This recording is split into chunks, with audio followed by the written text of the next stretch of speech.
할렐루야. 잘 지내셨죠? 어, 주님이 오실 때가 점점 이렇게 가까워 오는 거는 그 사실인 것 같은데, 여러분들은 주님 오심을 믿고 기쁨과 인내로 기다리고 잘 지내고 계시는지 궁금하네요. 저는 이제 그래요. 예수님이 오실 때가 아무리 가까워진다고 해도 성도가 준비할 것은 주님과의 관계를 확실하게 맺고 유지하는 것이 제일 중요하다고 저는 생각을 합니다. 나는 예수님을 안다고 생각하는데, 난 예수님을 믿어서 구원받았다고 생각하는데, 그날에 예수님이 난 너를 몰라 이러면은 참 당황스럽겠죠. 그래서 우리는 어찌됐든 하루하루를 사는 동안 예수님께 인정받는 믿음, 그분이 함께하고 동행하는, 소통하는 그런 믿음의 관계로 나가야 되지 않을까 하는 그런 생각을 하고 있습니다. 그래서 오늘은 이제 그런 걸로 얘기 좀 한번 해보고 싶어요. 하나님은 산자의 하나님이다. 이제 그런 얘기가 이제 신약에 보면 나오죠. 그래서 당신은 산자입니까? 하나님이 인정하는 산자이냐? 이거를 묻고 싶어요. 예, 계시록 3장 그 1절에서 6절까지 이제 그거를 보면은 그 죽은 교회가 나와요. 그죠? 사대교회. 그래서 여기서 예수님이 뭐라고 하냐면 너의 행위를 안다. 살았다는 이름을 가졌는데 죽은 자로다. 하나님 앞에서 내 행위에 온전한 것을 찾지 못하였다. 이렇게 말씀을 하세요. 그래서 예수님이 또 경고하는 말씀으로 네가 어떻게 받았고 들었고 생각하고 지키어 회개하라. 일 깨지 않으면 내가 도적같이 이른다. 그리고 이제 또 경고의 말씀, 생명책의 이름이 흐려진다. 지워진다. 누가 살았다고 하는데, 예수 믿고 구원받았다고 하는데 하나님과 관계성이, 생명의 관계성이 아무것도 맺은 게 없어. 그러면 결국은 뭐라고요? 넌 죽은 자다. 이제 그렇게 보신다는 거죠. 생명책의 이름도 흐려지고 지워진다는 거죠. 그래서 구원의 흰 옷을 입어라. 이긴 자만 그 옷을 입을 수 있다는 거죠. 그러니까 이제 이 신앙에서 얼마만큼 우리가 그냥 대충 신앙생활 하는 거 가지고는 하나님께 인정받는 이긴 자의 믿음이 결코 될 수 없다. 전 이 얘기를 오늘 꼭 하고 싶습니다. 그래서 예수님은 마태복음 13장에서도 그 씨 뿌리는 자의 그 비유에서 산 신앙에 대해서 이렇게 말씀을 하세요. 네 종류의 신앙인들, 천국 복음, 그러니까 진리의 말씀을 이렇게 전달을 하는데 누구만 받아들여? 한 사람만 받아들여. 나머지는 하나는 전혀 안 받아들이고 두 사람은 조금 처음에는 받아들여. 그러다가 딱 또 얼마 못 가서 딱 떠나버리죠. 죽어버리죠. 신앙이 없어져 버린다 이 말이야. 그리고 또 한 사람은 이제 혼합된 신앙. 예수님도 믿고 세상도 사랑하고 또 돈도 사랑하고 이렇게. 그리고 또 뭐 염려, 근심, 걱정 막 이런 게 오면은 또 막 거기에 파묻혀가지고 제대로 된 신앙이 아니니까 결국은 그 또 생명의 말씀이 그 사람에게서 끝까지 버텨내질 못하는 거죠. 근데 이제 마지막 네 번째는 하나님의 말씀을 듣고 잘 받아들인 자가 이제 어떻게 해요? 100배, 60배, 30배 아주 결실을 맺는 그런 신앙이다. 그래서 어쩌면 이런 얘기를 듣다 보면은 왜 이 땅에 이렇게 신앙 온전히 믿는 사람은 4분의 1이다. 이렇게밖에 생각이 못 들어요. 복음 듣는 사람 중에 4분의 1만 제대로 된 신앙을, 열매 맺는 신앙을 갖고 있지 않나, 이런 생각이 들어요. 여러분은 4분의 1에 드는 신앙입니까? 자, 그래서 간단하게 좀 이 얘기를 하고 싶어요. 저도 그냥 요새 굉장히 막 하는 일도 없이 바쁘고, 그냥 왼수 마귀가 그냥 아주 그냥 또, 이틀 전인가 막 또 무당 귀신이 들린 여자가 또 나를 또 대적을 해가지고, 내가 예수님의 이름의 권세와 그냥 성령의 권능으로 물리쳤어야 되는데, 상대방이 그냥 육적으로 그냥 혈기적으로 나오니까 나도 그냥 거기에 그냥 그렇게 해가지고서 그냥 어쨌든 하여튼간 좀 그랬어요. 다시 기도를 더 하기로 했어요. 우리는 혈과 육의 싸움이 아니고 오로지 예수의 이름의 권세와 성령의 권능의 능력으로 이겨야 된다는 것을 또 이렇게 새삼 깨달았습니다. 그래서 사람들은 왜 신앙을 온전히 지키지 못할까? 왜 신앙을 끝까지 가지 못할까? 더군다나 예수님이 오신다고 하는 이 마지막 시대에 신앙이 남아 있어야 주님 앞에 가든지 말든지 하지. 신앙도 남아있는 신앙도 아무것도, 하나님을 예수를 믿는 신앙도 아무것도 남아있지 않는다면 어떻게 예수님 앞에 서겠어요? 그래서 이 진짜 받고 듣기만 하고 그것을 제대로 따르고 지키지 못하고, 그러고 그 신앙의 그 성숙의 관계로 자꾸 주님을 알고 하나님을 더 사모하고 이런 관계로 나가야 되는데, 그런 노력도 안 하고 그게 중요한 건지도 모르는지 아는지 그러다 보니까 결국은 진리의 말씀이 그 사람에게서 끝까지 살아 버티지를 못하는 거예요. 그러니까 그래서 실패자, 죽은 자가 되는 거죠. 그래서 첫째 종류의 사람은 이제 우리가 여러분 알아요. 길가에 그 씨가 뿌려지는 것은 사람의 마음이라고 하잖아요. 그러니까 길가가 처음에는 길가라고 그래. 길가에 뿌려진 씨앗. 그러니까 길가에 뿌려진 씨앗이 뭐겠어요? 아주 그냥 땅이 부들부들하고 이래야지 그 속에 씨가 뿌려져야. 그러니까 저도 농사를 조금 접어서 하는데, 밭에다가 씨를 뿌리려면 어떻게 해요? 밭을 일일이 다 파야 돼요. 그리고 그냥 흙덩이나 돌멩이나 이런 거 있으면 다 흙은 깨부시고 돌멩이는 다 건져서 한 옆에다 모아놓고, 그렇게 하고 또 땅을 다 고른 다음에 거기다가 이제 또 밑거름 그런 거를 또 줘가지고 잘 섞어가지고 내가 어떤 거를 심을지, 고구마를 심을지 마늘을 심을지 참깨 들깨를 심을지, 그러면 이제 그 심을 밭의 모양 구조도 또 참 이렇게 만들어야 돼. 그렇게 한 다음에 이제 씨를 이렇게 잘 좋은 땅을 만들어 놓은 다음에 이렇게 씨를 뿌리는 거예요. 원래가 모종을 심든 씨를 뿌리던 이제 이렇게 하는데, 첫 번째는 이제 이 뭐라 그러지? 그 마음이 이렇게 굳어져 가지고, 땅이 굳었다는 거는 길가는 사람들이 자꾸 받고 다니고 마차도 받고 다니고 다 그러니까 어떻게 딱딱 해가지고 거기에 씨가 떨어지면 전혀 들어가서 그 씨가 싹을 낼 수가 없어요. 그래서 언젠가 하나님이 그런 거를 이렇게 보여주신 게 있는데, 이 지구상 전체에 하나님의 복음이 엄청 많이 씨가 뿌려졌더라고요. 그런데요,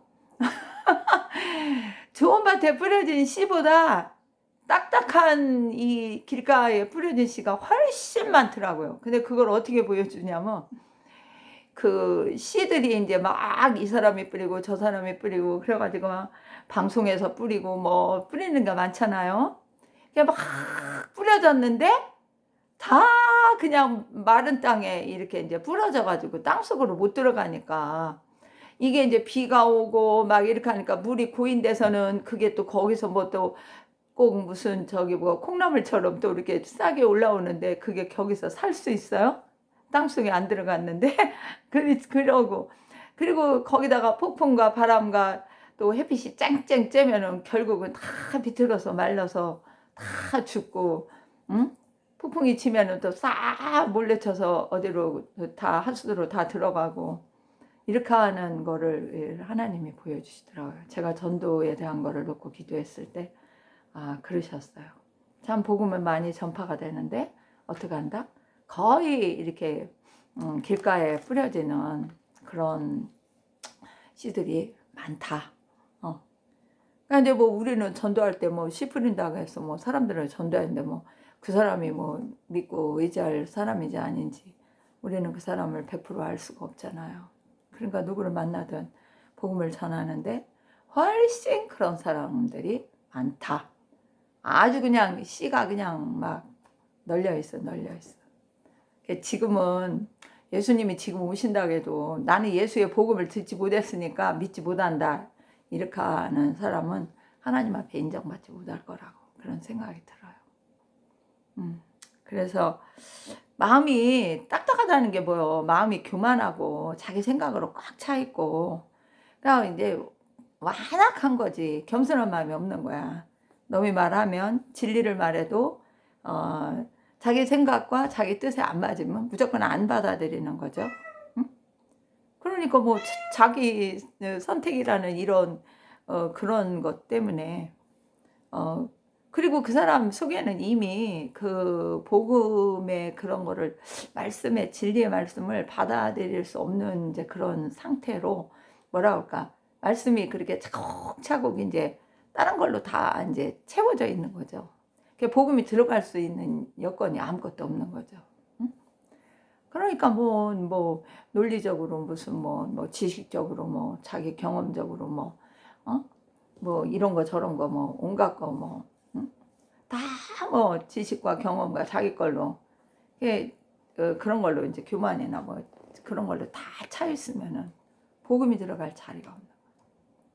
근데 이제 이런 거를 또 한번 그때 이제 무슨 집회 부흥 집회인가 거기를 가가지고서 이게 수십 년 전 거 얘기예요.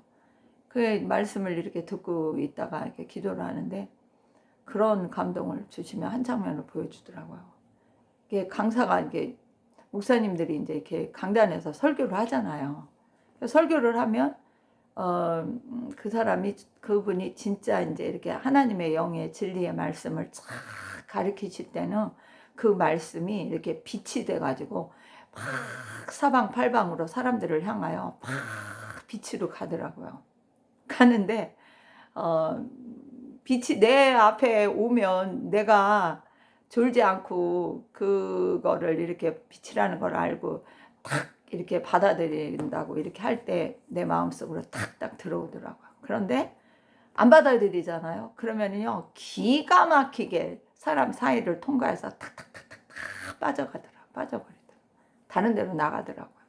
그러니까 그 사람이 받아들이지 않으면 진리의 말씀이라고 해도 다 그냥 나가더라고요. 그러니 뭐 예수님이 말씀하신다고 해서 뭐 듣겠어요? 안 듣는 사람은 안 듣겠죠. 그런 것도 이제 이렇게 생각이 들고 그래서 근데 이제 이런 예수님이 설명할 때는 이렇게 새가 와서 이렇게 거기 길가에 떨어진 씨는 누가 주워 먹는다? 새가 주워 먹는다 이렇게 얘기를 해. 근데 이제 새라는 게 이제 뭐예요? 그 나에게 오는 생명의 말씀을 이렇게 빼앗아 가는 거지. 내가 받아들이지 않으니까 다 가져가는 거죠. 조금 있다가 뭐 이렇게 뭐 비가 와서 물렁물렁해질 때까지 뭐 있다가 뭐 씨가 뭐 안 죽으면 뭐 살아날 수도 있지만 새가 싹 집어먹는, 빼앗아 먹는 거야. 사탄 원수마귀가 살지 못하게끔, 응? 그 말씀을 받아서 소유하지 못하게끔, 자라나지 못하게끔 어떻게 해요? 그냥 뺏어가는 거예요. 여러분들도 그렇게 생각하신 적이 있나요? 그러니까 그런 복음을 대해서 안 받아들이고 이렇게 하는 사람들은 거의 그 마음에 완악함, 아까도 얘기했지만 교만함, 또 원수가 이렇게 쳐놓은 무슨 함정이나 올무 같은 거 이런 데 이렇게 다 또 걸려 있을 수도 있어요. 겉으로 드러났을 때는 마른 땅으로 길가같이 딱딱한 땅으로 비유가 되는 거죠. 두 번째는 이제 또 돌이 섞인 밭, 돌짝밭이라고 그러죠. 그래서 이스라엘 땅을 가보면은 어떤 그때 어떤 부분을 이렇게 차를 타고 가다가 이렇게 쳐다보는데 야, 밭인데 돌멩이가 얼마나 많이 들었는지 내가 농사 짓는 사람 입장에서 아유 저건 나는 저 정도면 하루 정도는 다 돌만 드러내고 좀 또 이렇게 뭐 그런 채로 좀 큰 돌은 걸러내고 이렇게 하고 씨를 뿌리겠는데 근데 보니까 그런 거 드러내기도 싫었나 어쨌나 그냥 거기다가 이렇게 그냥 갈았더라고요. 갈아서 이렇게 뭐를 씨를 뿌렸는지 어쨌는지 아직 싹은 안 나왔더라고. 그런 거 보면서 성경 말씀이 그냥 떠오르더라고요. 아 저기 돌짝밭이네. 그러니까 이게 돌이 있는 밭은 이제 우리가 쉽게 얘기하면 이렇게 마음에 이렇게 생명의 말씀이 이렇게 뿌려지면 그 흙과 돌이 섞여 있으니까 흙 있는데 이제 씨는 이제 흙 있는 대로 이렇게 떨어지잖아요. 그죠? 그러면 이게 조금 이제 들어가면 말씀을 잠시는 받아들여. 응? 아, 예수 믿으면 구원받는데, 아, 예수님을 사랑하고 그 은혜를 구하면 은사도 주고 선물도 주고 복도 주고 다 하는데, 그럼 처음에는, 진짜 그래? 이렇게 하고 이제 받아들이는 거야. 그런데 뭐가 와요? 그러나 이게 뿌리를 내리고 좀 이렇게 크려고 하니까 뭐가 돼? 주위에 맨 돌이 있어. 내가 성장할 수 있는 그런 말씀이 자라나서 성장할 수 있는 이런 그런 환경이 안 되는 거야. 그러니까 방해하는 세력이 있는 거예요. 방해하는 세력은 뭐냐면 이제 핍박이나 그런 이제 예수에 이렇게 못 믿게 핍박하는 거 있잖아요. 응? 그리고 이제 또 죄짓고 이제 죄짓고 그러면 어떻게 돼? 고난이 오잖아. 어? 원수가 시험을 하고 흔들어대고 이러면은 그러니까 이런 것들이 이렇게 쭉 오다 보면은 그 말씀대로 이렇게 뿌리 내리는 신앙으로 나가서 성장이 돼야 되는데 성장을 못해. 이쪽으로 피해서 이렇게 해서 간신히 자라나려고 하면 또 이쪽 돌이 걸리고 이쪽 돌이 걸리고 앞뒤로 그냥 돌멩이가 다 있고 이러면은 더 그냥 결국은 성장하지 못하니까 어떻게 제대로 뭐 영양분도 제대로 못 먹죠. 돌밭에 섞여 있으니까. 그러니까 이기지 못하고 그 돌을 누군가가 치워주지 않는다면 정말 그런 방해 세력이 있으면은 우리는 이제 성도니까 하나님께 기도해서 하나님이 치워주게끔 천사를 통해서라도 치워주게끔 하시든지 도와달라고 간절히 그게 기도하고 신앙이 이렇게 성장 말씀을 붙잡고 약속의 말씀을 붙잡고 막 이렇게 해야 되는데 그렇게 못하는 사람들 많아요. 그러니까 저 같은 경우도 제가 이렇게 몇 편에선가 그 간증을 한 적이 있는데 정말 제가 이렇게 신앙에 이제 온전히 들어와서 직장을 다니는데 그 교회 가는 날은 이렇게 잔업을 이렇게 더 일을 막 특별히 그날 일을 많이 시키더라고요. 그래가지고 나는 교회 가야 돼서 이날 잔업을 못 하겠다. 다음에 돌아오면 하겠다. 이렇게 하고 빠져버렸더니 얼마나 찍혔나. 근데 이제 저는 이제 그런 거 미움을 받는다고 해서 신앙을 버릴 그럴 정도는 이제 아니니까 신앙이 좀 확고해졌으니까 상관이 없었어요. 그래서 자천도 되고 한직으로 자천됐다가 또 하나님이 기적 같은 역사로 해서 또 정식 직으로 또 더 높은 직위로 또 올라가기도 하고 이랬는데 근데 많은 사람들은 이제 이게 이제 고난으로 핍박으로 막 이렇게 오는 거예요. 그 여러분이 이제 그런 거 올 때 이제 어떤 게 이제 주로 이제 오냐면 가정 환경. 우리 집은 아무도 안 믿어. 나만 믿어. 또 뭐 직장 다녔더니 나하고 뭐 한두 사람만 있는 다른 사람은 뭐 상사가 뭐 안 믿는 사람이고 뭐 막 그런 사람들이 많다. 뭐 예수 믿는 사람이 다인 직장이 어디가 있어요. 그리고 대인관계도 하다 보면 뭐 믿는 사람 안 믿는 사람 섞여 있잖아요. 그러다 보면 내가 하나님의 진리, 생명의 말씀을 이렇게 받고 그대로 이렇게 지키고 실천하고 살으려면 굉장히 처음에는 그게 핍박처럼 고난처럼 느껴져요. 그래서 저 같은 경우는 막 회식하러 가는데 술 안 먹는다고 아이고 상사가 막 뭐라고 해가지고 나중에는 얄미워가지고 상사한테 그냥 난 술 끊은 지 오래됐고 난 예수님도 믿기 때문에 술 먹지 않는다. 나중에는 그렇게 말하고 그런 저기도 뭐 모욕을 하든지 뭐 하든지 뭐 하여튼간 그렇게 했어요. 했는데 이게 신앙이 연약한 사람들은 그게 다 돌같이 방해하는 거야. 성장하는데. 그러니까 어떻게 해? 응? 예를 들어 결혼을 했는데 시부모가 안 믿어. 그럼 시어머니가 안 믿어. 신우들도 안 믿어. 그러면 며느리가 돼가지고 나 다른 뭐 불교를 믿는데야. 그러면 나는 교회를 가다. 이렇게 하면 신앙의 자유는 법적으로 보장돼 있는데도 그 가정 환경에 묶여가지고 신앙생활을 포기하는 사람도 있더라고요. 난 그거 이해가 안 되더라고요. 근데 뭐 신앙이 연약하면 어쩔 수가 없어요. 응? 연약한 사람들이 하는 그 적이더라고요. 그래 이제 이렇게 해서 신앙을 끝까지 또 못 가는 거야. 도중에 신앙을 하나님을 저버리고 이제 신앙을 떠나죠. 그러니까 이런 사람들도 전도하다 보면 그런 사람들 만나더라고요. 막 뭐 처음에는 뭐 예수를 믿었었는데 뭐 불교 믿는 집으로 시집을 갔더니 뭐 시어머니가 뭐 어쩌고 저쩌고 그러니 뭐 제사 지내고 뭐하고 뭐 맨날 빌고 뭐하고 또 뭐 무당을 또 섬기는 집으로 그런 집으로 또 가면은 기가 더하죠. 그래서 이 대인관계에서 이렇게 대적자들을 많이 이렇게 부딪히는 거예요. 돌처럼. 그러니까 말씀 신앙이 굳게 서지 않으면 이리저리 흔들리고 그거를 돌을 이렇게 뽑아낼 수 있는 방해하는 세력들을 이렇게 대적해서 기도로 이겨낼 수 있는 이런 신앙이 돼야 되는데 그런 게 못 되면 결국은 자기 신앙이 그냥 무너지더라고요. 그래서 고난 핍박을 이길 수 있는 예수 만남의 신앙이 확실히 되어야 돼요. 누가 뭐래도 뭐 가정 환경이든 불신가정 환경이든 직장이든 대인관계든 어떤 관계든 내가 믿는 하나님을 아무에게서 나에게서 뺏어갈 수 없어. 나를 거기서 떼어놓을 수 없어. 이런 그런 게 돼야 되죠. 그러니까 예수님하고 관계가 예수 만난 관계가 되면 무서울 거 없어요. 다 신앙에서 하다가 그냥 뭐 방콕으로 가고 뭐 방학하고 막 그런 사람들 보면 예수를 제대로 못 만난 사람이더라고요. 신앙생활 15년을 한 거고 16년을 한 거예요.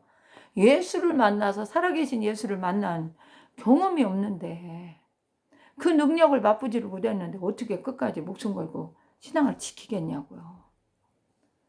그래서 처음에 그 믿을 때 빛을 받고 이렇게 해도 다 그거 못 이기고 주님을 떠나면 결국 천국은 못 간다. 전 이런 생각을 해요.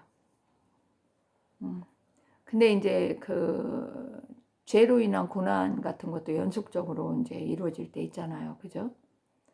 그러니까 자기가 죄져서 고난이 자꾸 오는데 그걸 또 깨닫지 못하면 회개도 못하죠. 그죠? 그러면은 신앙을 또 하나님 믿었는데 뭐 이렇게 고난만 와. 이거 뭐 괜히 뭐 이거 이상한 거 아니야? 이래가지고 또 떠나는 적도 있고. 자, 우리는 신앙생활 할 땐 정신 똑바로 차리고 내가 어떤 영적인 하나님과 관계에 있나 좀 알아봐야 된다는 거 강조하고 싶어요. 그리고 세 번째 이제 종류의 사람은 이 가시떨기 밭에 이제 뿌려진 씨앗 그 얘기를 예수님이 또 해석을 해주시는데 저는 그래요. 그러니까 이 사람은 진리와 생명의 말씀을 받고 듣고 이렇게 해서 신앙생활을 일단 유지를 하는 거야. 그러니까 더 쉽게 말하면 가시떨기 밭이라는 건 좋은 땅에 씨를 뿌릴 때 아까 얘기했죠. 다 풀도 메고 돌도 걸러내고 뭐 잡초도 다 뽑아내고 좋은 땅만 탁 이렇게 만들어내. 근데 이제 잡초 씨앗이 그 속에 숨어 있는지 우리는 몰라요. 그죠? 모르는데 잡초 씨앗 같은 것이 숨어 있다. 그러면 내가 좋은 씨를 뿌렸어. 그러면 잡초 씨도 나고 그런 가시떨기 나무지 뭔지 이런 것 막 다 엉겅퀴도 나고 막 그런단 말이에요. 그러면 이게 씨도 자라. 근데 잡초도 자라. 어? 근데 이 왜 농사 짓는 게 왜 힘든 일인지 아세요?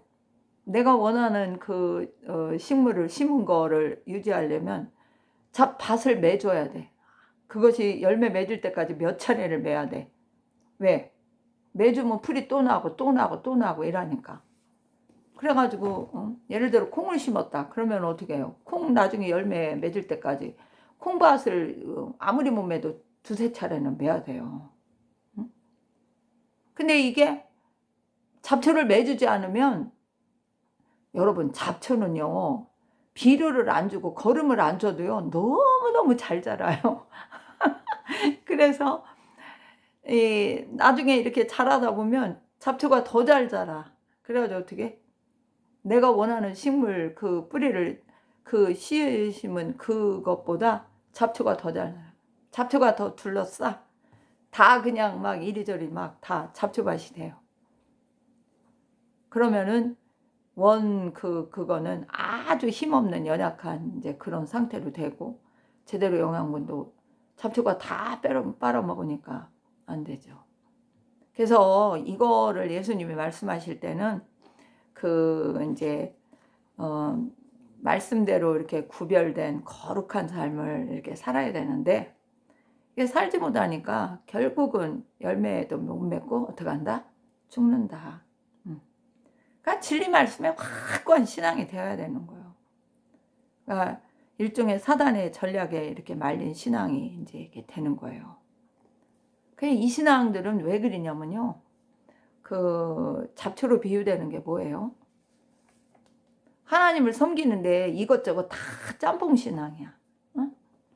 그냥 이것도 믿고 저것도 믿고 돈도 사랑하고 뭐 이단의 교리를 하면 그것도 받아들이고 그리고 또 자기 뜻도 받아들이고 지가 하고 싶은 대로 신앙생활하고 이렇게 거룩한 그런 구별된 신앙생활이 아닌 거예요. 하나님의 말씀과 진리의 말씀에 그 순종하는 이제 그런 것이 안 되는 거죠. 그러니까 어떻게 되는 거예요? 그냥 뭐 자기는 하나님도 믿고 뭐 돈 버는 일도 열심히 하고 또 뭐야? 뭐 지가 생각한 대로 뭐 이렇게 생각하면서 신앙생활 나름대로 자기만의 신앙생활을 한다고 생각을 하는데 하나님은 어때? 긴 건 기고 아닌 건 아니야. 진리는 진리고 진리를 왜곡하면 또 안 되는 거야. 자, 이단에 넘어가는 사람 또 종교 통합에 가담하는 사람들 하나님이 보시면 좋아하시겠어요? 구약 성경에 보면 뭐가 나와요? 하나님 이외에 다른 것들을 섬기는 거 하나님이 싫어하잖아요. 그죠? 우상 숭배. 응? 그러니까 이게 일종의 하나님만을 섬기는 순수한 신앙이 아닌 거예요. 이 사람은 세 번째 종류의 인간은 다 혼합된 신앙인 거예요. 그러니까 하나님이 딱 보면 야 진리와 비진리를 모두 다 품고 있네. 응? 근데 나중에는 그 비진리가 너무 힘이 세가지고 왜? 비진리를 주장하는 것들은 다 사단의 작용이거든. 그럼 사단은 제일 큰 뜻이 뭐예요? 하나님을 못 믿게 하는 거야. 하나님을 믿는 사람도 할 수만 있으면 하나님을 믿지 않고 떨어지게 만드는 게 사단의 작전. 심지어 하나님의 아들로 오신 예수님마저도 어떻게 사단이 나한테 저래. 내가 네가 원하는 거 다 줄게. 이 세상에서 누리는 거 다 줄게. 이렇게 꼬셨는데 사람 예수님도 아닌 인간이 어떻겠어요? 온전한 예수님과의 만남으로 신앙으로 말씀으로 확고하게 성령으로 무장되지 않은 사람들은 세상 유혹에 굉장히 많이 넘어가요. 요즘에 이제 또 대통령 선거가 오니까 응? 뭐 선거 바람에 뭐 어쩌고 저쩌고 하는 인간들도 많겠죠. 우리는 진리를 수호하는 사람이어야 돼요. 진리를 지켜야 돼요. 진리의 말씀대로 살아야 돼요. 세상 권력, 명예, 돈 여기에 걸려 넘어가 봤자 인생 산다고 해서 100살을 넘게 뭐 사는 사람이 얼마나 있어요? 앞으로 세상이 뭐 얼마큼 남았는지 여러분이 알아요? 제가 알아요. 세상 돌아가는 거 보면 주님이 오실 날이 더 가차운 것 같은 그 생각밖에 안 드는데. 그래서 그러니까 돈이나 자기 뜻, 비진리 뭐 이런 거를 겸하여서 섬기다 보면 결국은 이것도 죽음의 길이다. 그러니까 막 이단교에 빠지니까 막 진리대로 순종을 안 해. 자기 자체가 이 뭐라 그럴까, 그 사람 자체가 이렇게 더럽혀져 있는 사람이면 절대로 거룩한 걸로 되려고 깨닫고 노력하지 않으면 안 됩니다. 그러니까 자기 의지, 자기 뜻대로 이렇게 신앙생활을 하는 사람들, 말씀의 지식과 분별이 없는 사람들, 이 사람들이 다 어디로 가요? 하나님의 뜻과 반대로 가는 신앙이에요. 그러니까 결국 세상 사랑하고 따라가다가 죽음에 이르는 신앙인 거죠. 산신앙이 안 되는 신앙이다.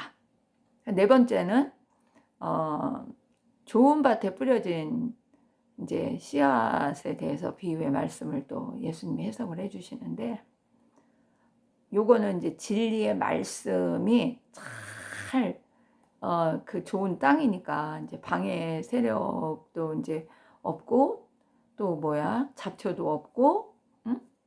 이렇게 한 데서 잘 자라면 어떻게 아주 그냥 풍성한 열매를 맺죠.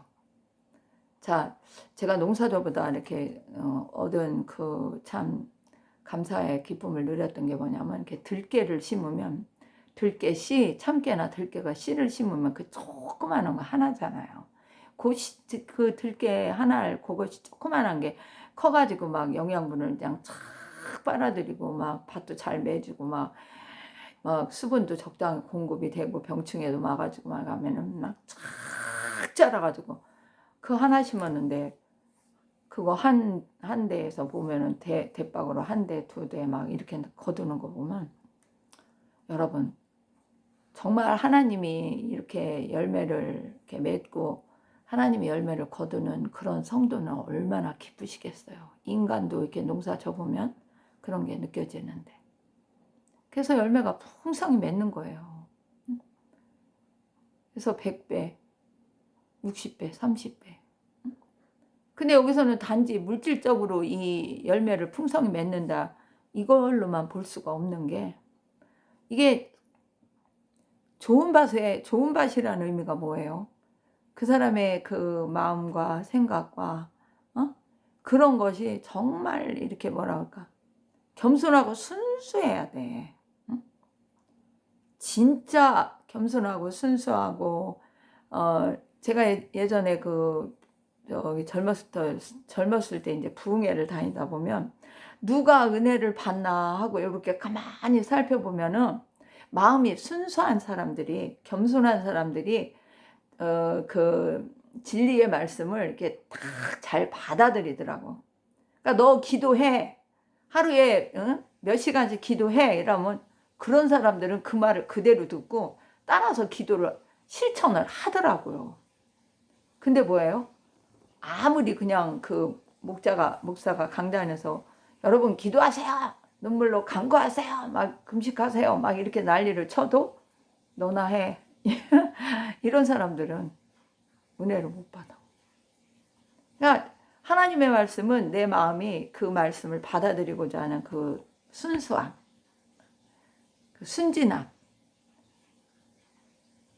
그리고 그 영적인 그런 걸 사모함, 막 이런 게 있는 사람들이 그 말씀대로 또 그 약속을, 말씀의 언약의 약속의 말씀이잖아요. 그것이 이루어진다는 걸 순수하게 그냥 믿는 거야. 그러니까 그러니까 하나님 말씀 명령에 순종하는 것은 그대로 그에 대한 보상을 주신다는 것도 확고하잖아요, 성경은. 그러니까 기왕 하나님 믿고 살 것이면 철저히 하나님 말씀 명령에 귀를 기울이고 준행하고, 어? 그렇게 하면 어떡한다? 죽지 않고 산자, 살아있는 신자가 된다. 저는 이래서 풍성한 열매를, 영적인 열매를 맺는다, 이렇게 나는 말하고 싶어요. 뭐 하나님의 은혜도 뭐 100배를 받든 60배를 받든 뭐 30배를 받든, 아니면 하나님의 은혜 안에서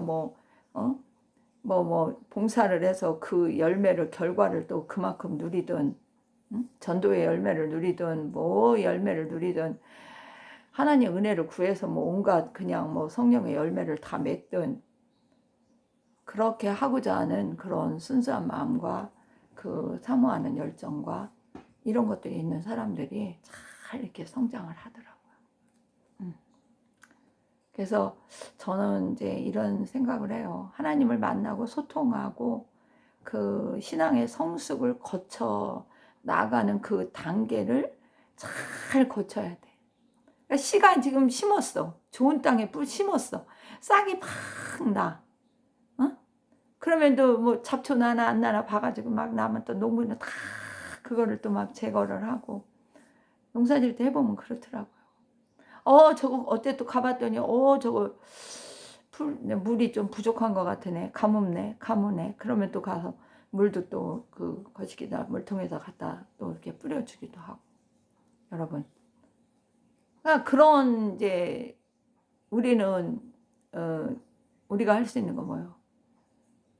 하나님의 그 생명인 성령의 그 충만함으로 우리가 모든 것을 이렇게 성숙하는데 필요 요소잖아요. 말씀과 성령이.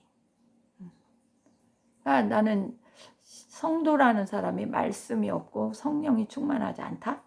이러면 일단은 신뢰를 할 수가 없어요. 그냥 교회만 왔다 갔다 한다 이러면은 난 일단은 신뢰를 안 합니다. 그래서 영적으로 육적으로 모든 복을 다 받을 수 있는 이런 열매 맺는 그런 그 사람이 돼야, 심령이 돼야 되지 않나, 이런 생각을 해봐요. 그래서 하나님은 산자의 하나님이에요. 그죠? 죽은 자와는 하나님은 상관이 없어요. 말도 안 하세요. 죽은 자와 하나님이 말하시는 거 봤어요? 그럼 산자가 되려면 어떻게 돼야 되냐? 그냥 간단히 또 이것도 이렇게 생각나는 대로 성령과 말씀으로 이겨야 돼. 방해 세력, 타협 세력, 나를 타협하게 해가지고 죄와 타협하게 하고 온갖 불의와 타협하고 말씀의 왜곡과 타협하게 하는 이런 세력, 나를 또 신앙생활을 온전히 못하게 하는 방해 세력이 누구야? 아까 얘기했죠. 고난을 주고 핍박을 주고 막 그러는데, 거기에서 내가 나의 그 신앙의 확고한 말씀을 잡고 성령의 인침받은 그 확고한 걸, 언약의 말씀이 이루어질 거를 믿고 승리하는 싸움을 살아야 돼. 승리하는 싸움의 삶을 살아야 된다고요. 패배하는 자가 아니라. 그래야지 살아남습니다. 그리고 사탄은 또 방해하는 자들, 두 번째 사람이건 세 번째 종류 사람이건 간에 다 방해하는 세력이죠. 그죠? 신앙을 견고하게 지키지, 거룩하게 지키지 못하게 하고, 변질되게 하고, 타협하게 하고, 이러는 거 다. 그 배우는 누구예요? 저 원수마귀요. 그러니까 내가 분별 못하는 어리석음도 있어요. 게으른 것도 있고. 그러나 영적으로 볼 때는 그 더 악한 사단이 작동을 할 때가 더 많다는 거. 그냥 우는 사자처럼 삼킬 자를 찾는다고 그러잖아요. 응? 그냥 오늘날 이 세상은 사탄의 시스템에 갇힌 세상이라서 영적인 능력을 어떻게 해야 돼? 소유해야 돼. 그러니까 성령의 권능, 분별의 능력, 주의 이름의 권세, 이건 반드시 가져야 돼요. 이게 어떤 부흥사만 갖고 뭐 목사들만 갖고 누구 뭐 사역자들만 갖고 이거 아니에요. 모든 성령을 받은 성도들은 이거를 다 해야 돼. 하나님의 진리의 복음을 들은 사람들은 이거를 받는 그 단계로 다 나가야 된다고요. 노력을 해야 된다고요. 하나님은 구하지 않는 자는 아무것도 안 주세요. 노력하지 않는 자가 뭐를 받는다? 꿈 깨세요. 기도하지 않고 뭐 받는 거 있을 수 있어요? 변화될 수 있어요? 세 번째로, 더 이상 예수 믿으면서 세상이나 사람이나 환경을 통해 고난이나 핍박 오는 거, 이런 것들을 이겨낼 수 있어야 되는 거예요. 아직까지도 세상 조건에 휘둘리고 사람 지위에 그냥 흔들리고 환경에 그냥 영향을 받고 이렇게 하면은 뭐 그 사람은 온전한 신앙이 없는 사람이라고 이렇게 생각할 수밖에 없어요. 그래서 하나님께 인정받는 믿음, 하나님께 영광을, 오직 하나님께 영광을 돌리는 걸 먼저 추구하는 그런 사람, 정말 하나님을 사랑하고 그 사랑을 또 사람에게도 실천할 수 있는 그런 역량으로 또 키워져야 되죠. 그리고 제발 하나님 눈치나 보세요. 그냥 사람 눈치 그냥 봐가지고 사람에게 인정받으려고 하고, 아니 교회 가가지고 무슨 목사님한테 인정받는 게 더 중요해요? 하나님 앞에 인정받는 게 더 중요해요? 당연히 하나님께 인정받는 게 더 중요하죠. 설령 목사님은 내가 하는 행동이 마음에 안 든다고 뭐 어쩌고 저쩌고 한다고 해도 진리의 말씀에 탁 서가지고 분별해서 하나님이 인정하는 믿음으로 나간다면 여러분 걱정할 거 아무것도 없어요. 그래서 나는 에스더같이 진짜 죽으면 죽으리다. 다니엘과 그 세 친구들처럼 설령 하나님이 나를 안 살려준다 해도, 풀무불에 들어갔는데 사자굴에 들어갔는데 안 살려준다 할지라도 그래도 어떡한다? 나는 우상을 숭배할 수 없고 하나님의 명령대로 나는 순종하는 신앙을 유지할 수밖에 없다. 이렇게 나가는 거예요. 그리고 이제 세상 유혹에 분별 없이 이렇게 넘어가면 망하는 거예요. 그러니까 뭐라고 어쩌고 저쩌고 해도 진리로 이렇게 분별을 딱 할 수 있어야 돼. 진리를 말할 수 있어야 돼요. 판단과 분별력을 진리로 말할 수 있어야 돼. 그리고 진리를 따라서 행동을 해야 돼요.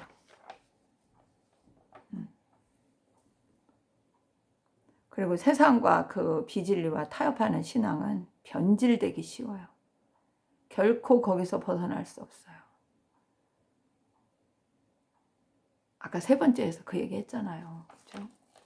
하나님과 물질과 뭐 우상과 뭐 다 겸하여 섬기면 종교 통합이나 뭐 이런 거 다 거기 껴들어가가지고 거기서 주는 명예, 권력 이런 거 생각하고 다 그냥 자기 신앙을, 하나님만 온전히 섬기는 신앙을 팔아먹는 거나 똑같죠. 그럼 결코 거기서 벗어날 수 없어요. 그러니까 자기 만족, 교만한 신앙은 하나님 인정 안 해요. 하나님이 내 신앙을 봤을 때 인정하는 그런 신앙으로 나가야지, 하나님이 인정하지 않는 신앙이면 자기 만족의 신앙, 나는 주일날 가서 예배드리고 헌금하고 땡땡땡 예배드리고 나온 이후로부터는 내 맘대로, 난 자유야, 내 맘대로 살아. 그럼 하나님 인정하시겠어요? 그러니까 우리의 삶은 예배 자체의 삶이어야 되고 늘 하나님 앞에 우리는 사는 삶이어야 되는데, 그게 이제 이렇게 은혜가 없으면 인식이 안 되죠. 그러니까 오직 예수 신앙이 돼야 돼. 거룩하고 구별된 신앙으로 나가야 돼. 다른 거하고 섞인 신앙은 하나님은 용납 안 하세요. 진리 왜곡하는데. 그러니까 설교를 들어도 잘 들어야 돼요. 진리의 말씀을 저분이 올바로 해석을 하고 있나, 성령의 말씀을 전하고 있나, 그것도 여러분 깨닫는 자가 돼야 되는 거예요. 나는 목사님 수준에 못 따라가니까 나는 우리 목사님이 하는 대로 그대로 따라갈래. 그렇게 하다 보면 목사님이 그거 내가 언젠가도 얘기했는데 목사님이 성령 충만도 안 하고 말씀도 깨닫는 능력도 없어서 그냥 강의식으로 그냥 지식만 전달하는 수준으로 한다고 하면 여러분 다 100% 옳은 설교만 할까요? 그래서 이런 그 이단 교리라든지 뭐 진리 왜곡이라든지 종교 통합이라든지 뭐 신복음주의니 뭐니 이것저것 따지는 인간들, 그런데 빠지면은 그거는 죽는 길이다 이렇게 생각하시면 딱 맞아요. 그 다음에 5번째, 열매를 많이 맺으려면 어떻게 해야 될까? 열매를 많이 맺으려면 다른 거 없어요. 말씀을 순종하는, 첫째로 그냥 하나님과 동행하고 만나고 교통하고 소통하고 막 이래야 돼. 응? 그리고 주님 신앙을 이렇게 닮아가는데 목적을 또 둬야, 목표를 둬야 돼. 그러니까 하나님의 영광, 또 하나님을 섬기고 하나님의 나라, 이름, 뭐 이런 그런 하나님의 뜻이 이루어지기를 원하고, 그냥 하나님께 이렇게 하나님이 보여주고 듣게 해주고 말하게 하고 가르쳐주는 이거를 그대로 그 예수님처럼 닮아가는 온전한 그 소통하는, 하나님과 소통하는 신앙이 돼야 된다 이 소리 하는 거예요. 항상 먼저 주님의 나라와 의를 구해야 된다는 거예요. 항상 자기 뜻이 먼저인 사람이 너무나 많아. 하나님을 만나지 못한 사람들은 거의 자기 보이는 문제, 자기가 겪는 현재의 문제, 뭐 이런 거만 그냥 막 하나님한테 구하고 그러는데 결국 열매가 없더라고요. 그래서 먼저 주의 나라와 주님의 뜻을 제대로 알고 구하면, 하나님이 나에 대한, 나를 향한 뜻이 무엇인가 이거를 정확하게 분별하고 그것을 모르면 그것을 구해야 되겠죠. 그래서 그렇게 기도를 해야지 그냥 나만 어떻게 해주세요 하다가는 어리석은 기도, 시간 낭비. 그리고 이제 성령을 이제 충만함을 이거를 항상 구해야 돼요. 그러니까 하나님의 은혜로 하고 뭐 영광도 모두 그분께 돌려야 돼요. 그러니까 그런 간증을 할 수 있어야 돼. 내가 살아온 모든 것은 하나님이 역사하신 거고, 하나님이 오늘 구원받게 한 것도 인도한 거고, 하나님의 은혜로 나는 오늘을 살고 있다. 이런 것들을 간증할 수 있을 정도가 돼야 된다고. 그리고 죽어도 살아도 오직 예수 신앙. 응? 생명의 근원, 만복의 근원, 모든 걸 다 하실 수 있는 능력의 하나님, 권능의 하나님. 그러니까 나의 목자가 되시고 나의 주인이 되시고 나의 생명의 주관자가 되시는 하나님을 제대로 인정하면, 여러분 뭐가 두려워요? 응? 뭐 25년부터 28년까지 뭐 또 다른 아주 그냥 센 팬데믹이 온다 어쩐다 막 그런 얘기도 나오고, 뭐 3차 대전이 곧 일어난다 뭐 이런 얘기도 막 떠들고, 응? 별 얘기가 다 나오잖아요 지금 온 세상이. 누가 뭐 적그리스도네 뭐 누가 뭐네 별소리도 다 나와. 근데 이런 거에 그냥 관심 기울이고 이렇게 분별하는데 도움을 하는 거는 나는 반대 안 해요. 그런데 자기 신앙은 하나님 앞에 어떤, 자기와 하나님 관계는 어떤 관계고, 내 신앙은 지금 진리의 말씀을 그냥 싹 듣고 순종하고 그냥 싹 열매를 맺어가며 지금 오직 하나님을 바라보고 그 뜻에 합당한 삶을 사는, 그 소통하는 관계로 나가고 있는가, 그 관계를 유지하고 있는가, 이런 거는 신경은 1도 안 쓰고 뭐만 써? 그냥 예수님이 오신데 세상이 어떻게 바뀐대, 뭐 유튜브 보면 얼마나 많이 나와요. 그죠? 그러면 그런 거만 신경을 확 쓰고 뭐 성경도 읽으라 해도 성경도 안 읽고, 교회 가서 목사님들 설교하면 그 설교가 자기 신앙에 어떻게 적용이 돼야 되는지 뭐 이런 거 뭐 생각도 안 해보고, 내가 이렇게 비판하려고 이런 말을 하는 게 아니에요. 그러다 보면은 시간은 흘러가는데 그 사람이 열매 맺는 건 없어. 그 사람이 진짜 하나님과의 관계는 제대로 형성이 안 돼.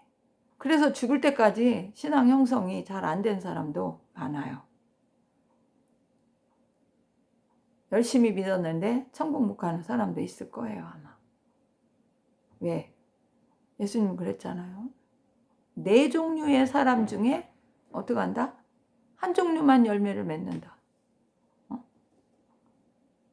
그러니 예수님을 받아들이지 않으면서 그냥 뭐 식구들이 가자고 하니까 그냥 뭐 그들을 기쁘게 하려고 같이 그냥 눈치 봐서 띡띡띡 다니고 왔다 갔다. 그게 무슨 신앙이에요. 응? 또 신앙생활 하는데 어려움 오고 힘든 일 오고 뭐, 하나님이 은혜로 나를 연단시키려고 해서 온전한 믿음 만들려고 하고 또 사탄이 주는 시험도 있고 그럼 그런 것도 다 말씀과 믿음으로 막 기도로 성령의 충만으로 막 이겨낼 이런 막 강인한 그런 노력도 막 하고 기도도 하고 막 해야 되는데 그런 것도 안 하고 뭐 삐삐 아유 어려움 많네 아이고 나를 핍박와서 나 도저히 못 살겠네. 응? 제가 10대 때 처음 신앙생활 할 때 너 교회 가면은 교회는 뭐 연애당이고 뭐 도둑놈들이 다 신발 훔쳐가는 데고 그런다고 우리 그 의붓 오빠가 양 문도 짱구고 그냥 방문도 짱구 놓고 그러는데 우리 어머니가 할 수 없이 내가 와서 떠들고 하면은 열어놓고 그래서 집이 들어왔다 그랬잖아요. 여러분 핍박 같은 거요.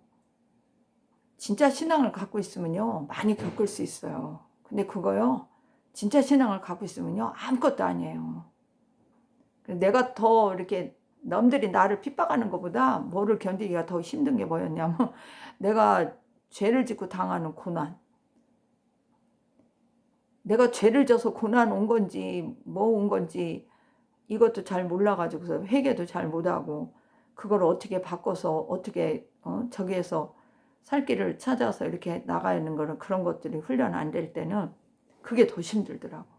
왜 하나님 믿는데 고난이 오냐 막 이런 원망 불평이 막 생기더라고요. 근데 지금 이제 이렇게 수십 년 신앙생활 하고 나서 보니까 그게 전부 다 그게 나를 온전케 만드시는 하나의 그 일종의 연단의 과정이었더라고. 그러니까 지금은 누가 나를 대적하고 이렇게 하면 아 저것이 내 신앙에 지금 뭐를 저기 하려고 하네 이런 생각이 드는 거야. 응? 여러분 진짜 우리는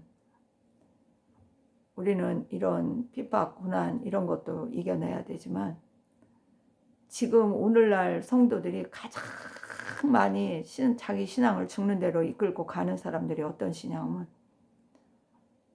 진리에 굳게 서서 거룩함을 말씀대로 그대로 안 사는 사람들이에요. 혼합된 신앙이에요. 돈도 사랑하고 다른 신도 사랑하고 하나님도 사랑하고 지 뜻도 사랑하고 하나님은 오직 진리와 말씀과 오직 하나님만을 사랑하고 그 진리의 말씀대로 순종해야 되는데 그러니까 이게 뭐예요? 타락한 신앙, 혼합된 신앙 하나님이 가장 싫어하는 그러한 신앙 그런 신앙들이 더 많다는 거죠. 그러니까 이거 세미하게 분별 안 해보면 몰라요. 저는 이제 그런 거를 얘기를 해요. 내가 하나님을 진짜 만났나? 내가 하나님과 오늘도 소통이 되나? 오늘도 소통이 되고 하나님과 교제가 된다면 그 사람은 진리 가운데 있는 사람이라고 저는 인정하고 싶습니다. 근데 그것도 안 되면서 자기가 하고 싶은 대로 자기 마음대로 신앙생활을 한다. 내가 왜 자기 마음대로 한다 이런 말을 쓰냐면 하나님의 뜻을 분별을 못하는 사람이 설교를 들어도 깨닫지도 못하는 사람이 제대로 된 신앙생활을 할 수 있을까요? 성령으로 충만함을 받지 못해서 분별의 능력, 지식의 능력이 없는 사람이 하나님이 기뻐하는 신앙생활을 하겠냐고요. 그래서 예수님이 오실 때가 가까운 건 사실이에요. 그런데 예수님을 기다리는 것도 중요하지만 준비가 된 사람이 준비를 철저히 하면서 기다리는 게 복된 사람이지, 난 열심히 기다렸는데 예수님이 오더니 내 이름도 안 불렀네, 이리로 올라오라는 소리도 안 하네, 어? 그러면 그때 가선 후회해야 소용도 없어요. 이미 모든 게 끝나버린 때라. 그러니까 뭐 휴거도 못 되고 이 땅에 남겨졌다 그러면 철저한 회개와 하나님 앞에 목숨을 건 신앙으로 나가야 되겠죠. 그렇게 할 사람이 과연 얼마나 있을까 이런 생각도 들어요. 그래서 오늘 제가 왜 산자의 신앙을 가져야 되고 그 사람들은 결국 이긴 자 신앙이라는 거, 예수님이 오실 때 데려가는 사람은 살아있어서 이긴 자, 그 신앙이 된 사람만이 주님이 데려가시지 않을까. 뭐 그렇게 된 사람은 주님 사랑하는 건 뭐 말도 뭐 할 것도 없죠. 주님 사랑하죠. 주님 의지하죠. 주님과 하나 된 신앙, 이런 사람이 꼭 돼야 된다는 그런 생각을 합니다. 자, 여러분의 신앙을 다시 한번 이렇게 분석을 해보시고 끝까지 하나님 뜻에 순종하며 그 주님과 소통하며 하루하루 어려운 세상인데 그냥 살아가는 여러분 되기를 바랍니다. 난 대통령 선거하는데 저는 의견이 그래요. 주님께 그 기도밖에 안 해요. 만약에 자기 욕심과 자기 탐욕에, 권력욕에 사로잡혀서 대통령을 하고 싶은 사람이 대통령으로 된다면 이 땅은 심판으로 들어가는 시기라는 그런 생각이 들고, 그리고 그래도 좀 양심이 있고 그래도 차악인 사람이 또 된다면 또 하나님이 또 잠시 그 시간을, 준비할 시간을 더 주시는 그런 거라는 그 생각밖에 안 합니다. 그래서 어느 분을 뭐 찍어야 될까요? 어느 분이 당선되게 해주세요. 전 그 기도 안 합니다. 이 나라가 기독교가 회개하지 않는다면 하나님의 그 뜻대로 이루어질 거라는 그 생각밖에 안 들어요. 그래도 하나님이 불쌍히 그 누군가 기도하는 한 사람, 하나님이 찾는 그 한 사람이 우리나라에도 뭐 7천 명 이상은 있지 않을까, 막 그런 생각이 저는 들어요. 엘리야 시대 때 그 막 그랬을 때 7천 명, 숨겨진 7천 명이 있다 막 이렇게 하신 것처럼, 그러면 하나님이 좀 긍휼 자비를 베풀어서 주님 오실 때까지 또 그런 시간들을 좀 주시면 구원받을 자들은 또 돌이키지 않을까, 그런 생각을 하는데, 글쎄 여러분들 어떻게 기도해 보시고 투표도 꼭 참석하시고 그렇게 했으면 좋겠습니다. 제가 이렇게 우리 어머니를 요양보호를 하고 뭐 또 교회 봉사도 하고 뭐 이것저것 하다 보니까 바빠요. 하는 일이 많아요. 좀 그러다 보니까 처음에 시작할 때는 막 일주일에 한 번씩 막 하고 난리를 쳤는데 지금은 했다 하면 그냥 2주가 그냥 후딱후딱 넘어가더라고요. 자, 샬롬 마라나타. 다음에 또 뵐 시간 있으면 다음에 봬요.